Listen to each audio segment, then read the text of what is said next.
Hey, what's up, guys? Today I'm going to show you how to fine-tune a planer. It's a Delta. I've had this for a couple of years now. I bought it used. You can see the model number and everything right there. There have not been that many videos about how to do this on YouTube, so I figured I'd show you guys how I do it.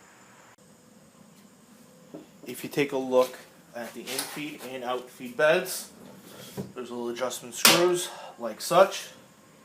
What we're going to do is we're going to lay a straight edge across, and we're going to want everything to be nice and parallel. With the straight edge laid across, if you look really close,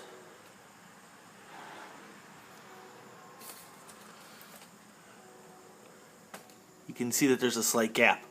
So what we're going to do is we're going to raise this up a little bit, raise up the other side, and make sure we're parallel, and close that gap up on the right as well as the left side. Because I don't want any counter pressure from the other side to be distorting the levelness, and I just want to be reading off the center, what I'm going to do, which I already did, was I lowered the screws on that end, the set screws. I'm going to lower these on this end, so we're starting from completely neutral positions. And we're going to see where we're at. So, looks like we have to come up a little bit here. So we're just going to reverse it. Get the right amount of contact.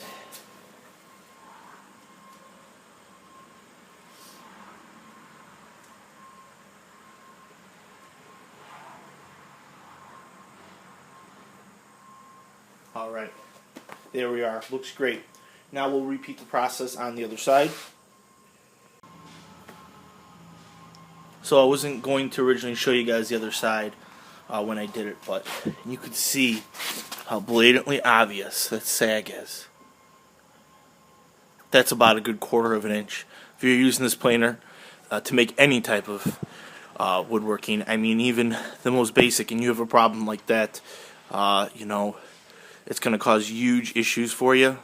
That's why, you know, at least once a year you want to go through your tools and make sure everything is set up. Alright, with everything now fine-tuned, we're going to tighten the nuts. Now what you want to do is you don't just want to go and tighten it with one wrench, because you're going to twist the top nut. What you want to do, have your nut close, then with 2 wrenches, one on the top to hold, one on the bottom to tighten. You're just going to want to get in there and tighten it like such. By supporting the top when it's not going to turn, and turning this as little as 1/8 of a turn will definitely offset you a little bit. So now I'm just going to do that on the other remaining 3.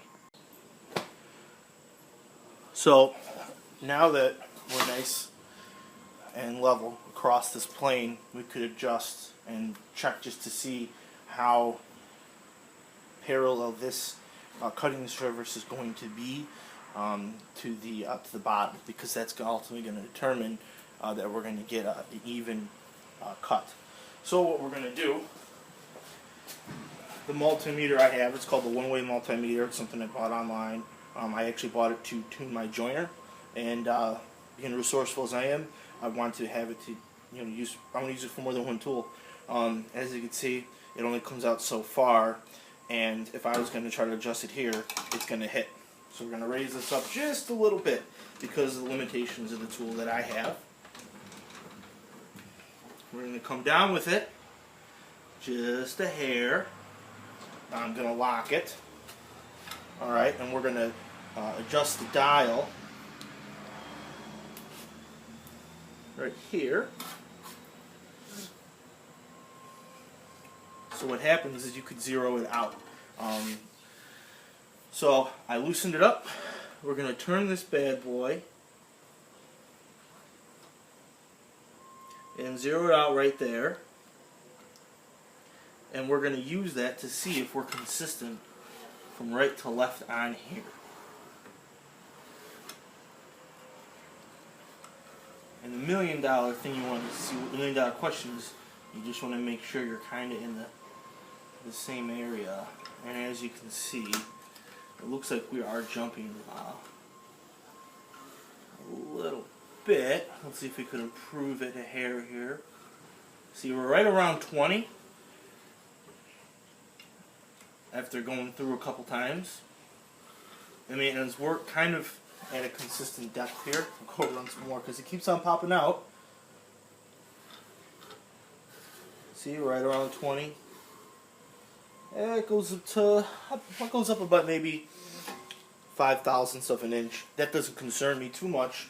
So we're going to leave this as it is. But obviously that's something you want to check on your joint. If you're far out of whack, you might have to look at your individual manual for that tool and figure it out.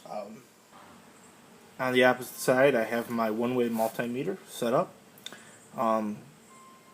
As you can see, we're at a couple thousandths of an inch. You can see where it's at. That's our set screws.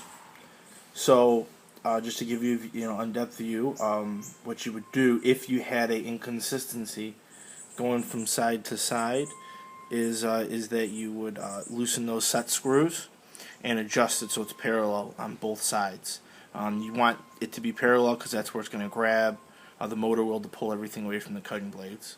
Once you have that on, you could go to check on your cutting blades, which is what we're going to do next. Alright, now these are the cutting blades. My Delta model has just got these two little knobs you remove. There's a little spring-loaded safety. I'll hold that down, pull it out. Alright. What the safety does is, if you're working under here, it's just like a safety on, say, circular saw to stop the blade from moving. You're going to see it pop up, and you can't move it anymore. That's if you did have the machine plugged in, which you would never want to do when you're working on something. It's a safety to stop the blade so it doesn't, take your finger off. So we're just going to get this, hold it down. You can see our screws right here. My tool has a blade adjustment tool right here. And all we're going to do, we're going to use the hex head, and we're going to remove those. Also on the bottom, there is a blade holder. It's slightly magnetic. It helps you pull the blades out. I never use it, but it's something that just comes with the tool. So let's take these blades out. Okay, so what I did was I was able to loosen everything up. Here's the blade. It came out. One cool thing about the Delta blades is they're double-sided. So after you wear one side, you could just flip it over and use the reverse side, which is nice and sharp. That's what I'm going to be doing today. You could bring them to a local shop and get them sharpened if you like, or I'm sure there's some way you could sharpen them yourself. I wouldn't attempt to do that, but, to each his own. Either way, you could see when I loosen this up, the springing tension is going to lift this up, and there's these little holes right here, and they align right here with these little metal nubs. Once the blade's up enough, it can come past the nubs and you're all good. You don't have to worry about taking all these screws out. You just take them out most of the way. They are spring loaded, and if you could see, like right under here, those are actual springs. So you don't want to take those screws out because otherwise you're going to have springs going every place. Would not be a good thing. So with this blade flipped around, I'm just going to reinsert it and do the reverse process and tighten everything down.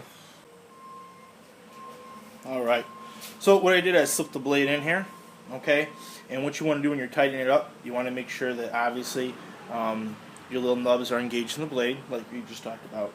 Also make sure your blade's pushed all the way back. You don't want to push back too hard because you got to remember you are pushing on blades. You want to be careful about that. So now all we're going to do is we're just going to tighten these bad boys down.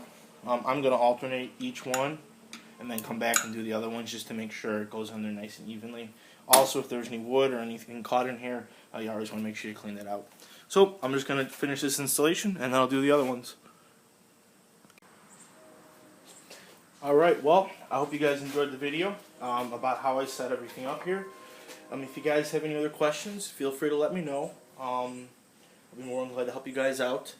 So yeah, pretty simple. That's how you set up your planer. If you guys would like, feel free to subscribe to my page. Still looking for some more subscribers, like always. And hope to see you guys soon. Have a great day.